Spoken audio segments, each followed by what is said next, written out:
So listening to colleagues there on your side of the argument, are you persuaded at all by what they have to say? The SMFA was saying this is faced with a bad deal or no Brexit at all. No, I don't agree with that. This is a very bad agreement. It's a delay agreement. It's not a withdrawal agreement. It locks us into the EU for 21 to 45 months. It's a very expensive invitation to more talks about possibly getting out with a sensible trade agreement or perhaps not, with the ultimate problem that the Northern Ireland might not be allowed out at all, and then the counter to that would be, well, the whole UK then has to stay in the customs union.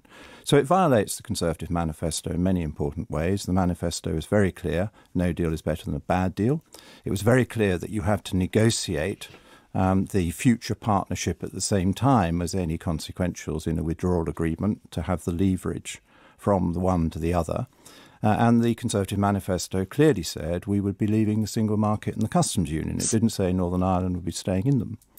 But it sounds that what you're saying is that even if Theresa May did manage to resolve the backstop issue, there are many other reasons why you and presumably colleagues would vote against the agreement as well. Well, indeed, I think quite a number share my overall concerns that we don't need this kind of binding treaty putting us back under the European Court of Justice. It's the very opposite of leave. So this isn't a leave agreement. It's a delay and stay in agreement. Are you able to say how many of those colleagues there are? Well, no, I'm not whipping colleagues. I'm just one independent-minded MP who wants to follow the Conservative manifesto on which I was elected. And I would like to say to Daniel... I suppose it's important to know whether is it just a handful of people or is it broader than that? Is it more than 20, 30? No, it's a lot of people. And it goes far wider than the ERG group, who had been particularly keen to have the right kind of Brexit. But I would say to Daniel, who you quoted earlier, that I'm getting a lot of emails about this from my constituents, and I'm finding that it unites Remain and Leave voters, that the overwhelming majority of the emails I'm getting are against the agreement from both sides of the argument. So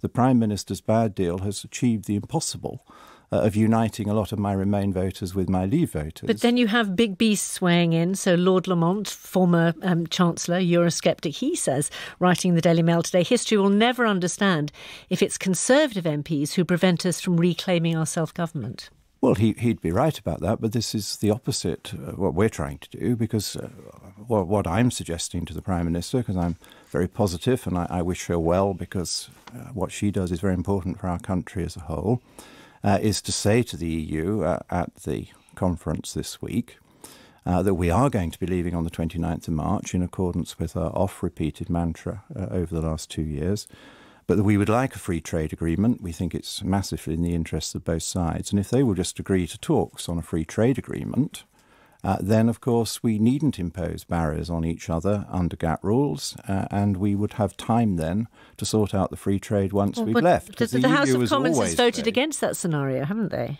Yes, but the House of Commons has legislated in order to leave. And as you well know, Martha, legislation takes precedence over everything else.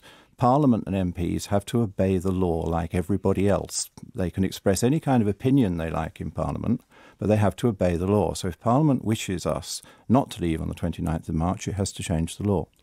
Which may be possible. And isn't the risk for you that there could be more delay, even longer delay for up to 2 years, and even the possibility of another referendum? Well, I don't see either of those things happening. On your own argument, Parliament has expressed a very clear opinion by a massive majority that it doesn't want a second referendum, and that was a majority of the overall House of Commons. So the fact that Labour decided to abstain on their own policy doesn't make any difference. Well, that could change, of course, couldn't it? No, but they would have gone down to a big defeat, because we have, against the second referendum, an overall majority, 334 MPs against. So no, I don't take that threat seriously, and I don't see on what basis the UK would ask for or be granted a very long delay. What would be the point of it?